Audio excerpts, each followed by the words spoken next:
A warm welcome from Dr. A. Devi, Assistant Professor, Department of Commerce, KCS Kazinadar College of Arts and Science. In this session, the problem on residential status is taken. Let me see how this problem is to be solved. Let me recollect the conditions with regard to determination of residential status of an individual. There are two conditions. One is basic condition, the second one is additional conditions. The three classification of residential status are resident and ordinary resident, resident but not ordinary resident, non-resident. Let me see one by one. When a person will be called as resident and not an ordinary resident.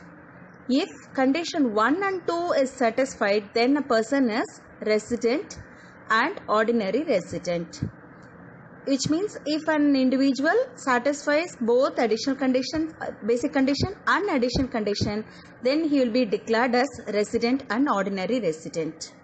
If condition 1 is only satisfied, then a person is resident but not ordinary resident, which means an individual satisfies a basic condition, however he couldn't fulfill the additional conditions, then he will be called as resident but not ordinary resident. Who is called as non-resident? If none of the condition is satisfied, then a person is to be set as non-resident. If an individual fails to fulfill both the basic condition and additional condition, then he will be called as non-resident. Though we already discussed the basic conditions and additional conditions in the last class, we will have a short revision over it so that it will be easy for us to solve the problem. The basic conditions are: number 1, a stay of 182 days or more during the current previous year 2019-20. If an individual stay in India in the current previous year 2019-20 is equal to or more than 182 days, then he satisfies the first basic conditions. With regard to basic condition, it is either or. Any one basic condition can be fulfilled by the individual, then he can be declared as a resident. So if he fulfills the first basic condition of stay in India for previous year 2019-20 more than 182 days, then he can be declared as a resident. If he fails to fulfill the first basic condition, he is having an option of fulfilling the second basic condition. That's what they put or. So the second basic condition is a stay of 60 days or more in the current previous year 2019-20. So the 60 days or more is enough during the current previous year. But along with that, a total stay of 365 days or more in the 4 years immediately preceding the current previous year is required to fulfill the second basic condition. And this 60 days is not applicable for the person who is going abroad for employment, a person who is a member of the crew of Indian ship, a person who stayed abroad but he comes to India for visit. And for these categories, the 60 days is not applicable. Their stay in India is must for 182 days. Let me see the additional conditions. The first additional condition is he should be resident in India at least 2 out of 10 years immediately preceding the current previous year. So leave the current previous year, and before that current previous year, you take the immediate preceding 10 years. Out of the 10 years, at least he must be resident for 2 years. Otherwise, he will be failed to fulfill the additional condition 1. And with regard to additional conditions, the fulfillment of additional conditions of both is required. Any one is not an option. He must fulfill both the additional condition. The second additional condition is a stay of 730 days or more during the 7 years immediately preceding the previous year. Same way, leave the current previous year and take the previous years, which is earlier to this previous years, 7 years. Out of during the 7 years, his stay in India must be for 730 days. These are all the conditions.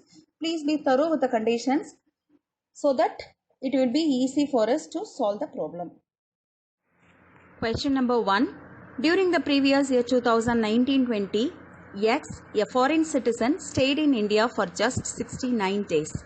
Determine his residential status for the assessment year 2020-21 on the basis of the following information. During 2016-17, X was present in India for 365 days. During 13-14 and 12-13, X was in Japan for 359 and 348 days respectively, and for the balance period he stayed in India. So with this information we have to determine whether Mr. X is a resident or a non-resident.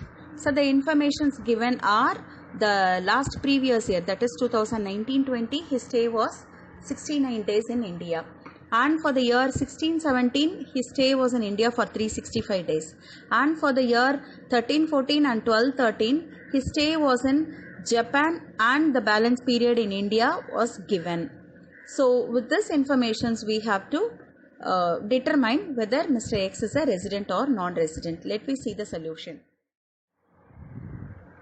The very first step is to compute the residential status of an individual is we have to calculate the number of days he stayed in the previous year 2019-20. The relevant period for this 2019-20 is 1/4/2019 to 31st March 2020. During the period, Mr. X stay was in India was 69 days, which is the information given in the question itself.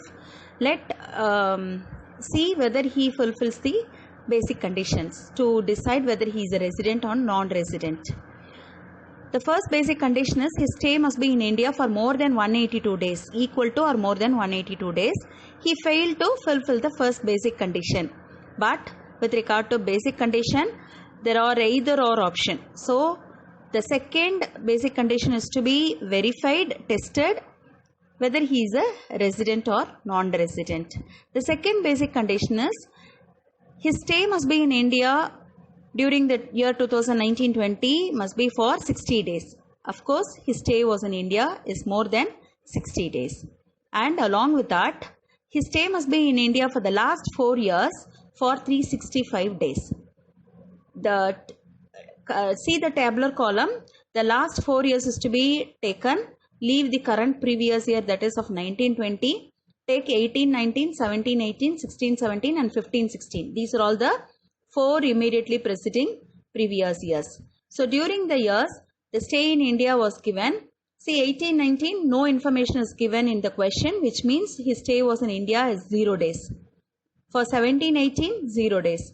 For 16-17, his stay was in India for 365 days. And for the year 15-16, no information is given. He is a foreigner, so 0 days. So add together for these 4 columns, it comes 365 days. What the second basic condition says? His stay in India in the previous year for 60 days, he satisfies. Along with that, in the last 4 years, his stay must be in India for equal to or more than 365 days. And he was in India for 365 days. And hence he becomes a resident of India. He satisfies the second basic condition and he can be declared as resident. So once the residential status has been found and he is declared as a resident, then we have to apply the second test to test whether he is a ordinary resident or not ordinary resident. To determine whether he is an ordinary resident or not, he should satisfy both the additional conditions, because with regard to additional conditions, there is no option. Both the additional conditions must be fulfilled by an individual to declare him as an ordinary resident. First additional condition is, out of 10 years, his stay must be, he must be a resident at least for 2 years. Take the last 10 years details. Leave the current previous year 19-20. Go back from 18-19 to the last 10 years, earlier years. 18-19, his stay was in India 0 days and hence he becomes non-resident. 17-18, 0 days, non-resident. 16-17, 365 days and hence he becomes a resident. 15-16, 0 days, non-resident. 14-15, 0 days, non-resident. In the year 13-14, he was in Japan for 359 days. The remaining 6 days he was in India. And during the year 2012-13, his stay was in Japan for 348 days and the balance 17 days he was in India. As it is below 60 days, again he becomes non-resident for these 2 years. 11-12, no information was given, 0 days non-resident, and earlier to 11-12 also he was non-resident. So out of 10 years, he was resident just for 1 year and hence he couldn't fulfill the first additional condition.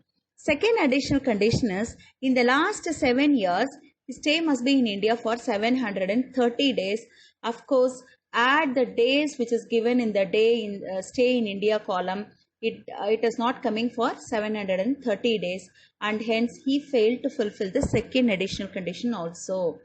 As Mr. X couldn't fulfill both the additional conditions, he is declared as resident but not ordinary resident. This is how a residential status is to be computed for an individual. First, you should check whether he could fulfill any one of the basic condition. If he satisfied any one of the basic condition, he can be declared as a resident. If he fails to fulfill the basic condition, immediately we can declare him a non-resident and we need not to proceed the problem further. If he is a resident, then we must take the next step to determine whether he is an ordinary or not ordinary resident, and for which both additional condition is to be tested. If he fails to fulfill both the additional condition or any one of the additional conditions, then he can be declared as a resident but not ordinary resident. So in this case, Mr. X fulfills the second basic condition, but he fails to fulfill both additional conditions and hence is declared as a resident but not ordinary resident. Question number 2. Mr. R was born in Lahore in 1960. He has been staying in America since 1980. He came to visit India on 3/10/2019 and returns on 31/3/2020. Determine his residential status for the assessment year 2020-21. The question is, we have to determine the residential status of Mr. R. The information given is, he was in India from the period 3/10/2019 to 31/3/2020. So with this information, we have to identify his residential status for the previous year 2019-20. Computation of residential status of Mr. R for the previous year 2019-20. The very first step, we have to calculate the number of days he stayed in the previous year 2019-20. So during the year, he was in India from 3/10/2019 to 31/3/2020. So for calculating the number of days he stayed in India, during the month of October, 29 days, and for the month of November, 30 days, and for the month of December, 31 days, likewise January, 31 days, and for February, 29 days, and in March he was in India for 31 days. While adding all these number of days he stayed in India, it comes 181 days. Now we have to check with the basic condition. Mr. R could not satisfy the first basic condition because his stay was in India is not more than 182 days. Let me check the second basic condition. Although he was in India during the previous year of 181 days, that is more than 60 days, but he was not in India for at least 365 days in the 4 preceding previous year, and hence he couldn't satisfy the second basic condition also. Now Mr. R is declared as non-resident for the previous year 2019-20. Question number 3. Mr. K, a citizen of India, is an export manager of Arjun Overseas Limited, an Indian company, since 1/5/2015. He has been regularly going to USA for export promotion. He spent the following days in USA for the last 5 years. So for the period ended 31/3/2016, which means during the year 2015-16, he was in America for 317 days, and during the year 16-17, he was in America for 150 days. During the year 17-18, he was in America for 271 days, and 18-19, his stay was in America for 311 days, and for the year 1920, that is our current previous year, his stay was in America was 3 to 94 days. So the remaining days was he was in India. Determine his residential status for the assessment year 2021, assuming that prior to 1/5/2005 he had never travelled abroad. So prior to 2015 he was in India only. With this condition, we have to calculate whether Mr. X is a resident or non-resident for the year 2019-20. In computation of residential status of an individual, the very first step is his stay in India for the year 1920 is to be computed. So in the given problem, he was in America for 294 days during the year 2019-20. See the tabular column 2019-20. It is highlighted in the red color because so that it can be easily picked out that it is our previous year. So his stay was in America for 294 days. For the year 1920, totally we have 360 days, 6 days. So out of 366, his stay was in America is for 294 days, which means he was in India for 71 days.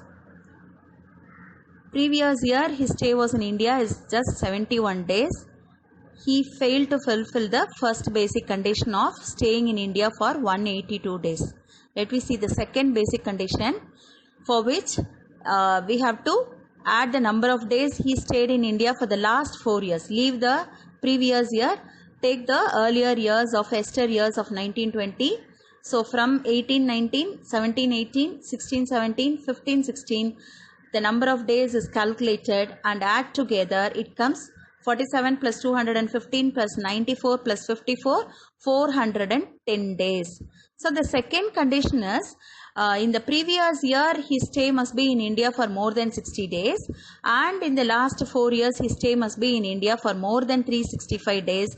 As he satisfied the second basic condition, he is declared as a resident.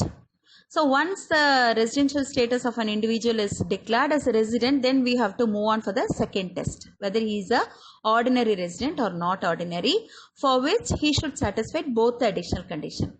The first additional condition is he must be resident of India at least 2 years out of 10 Esther years.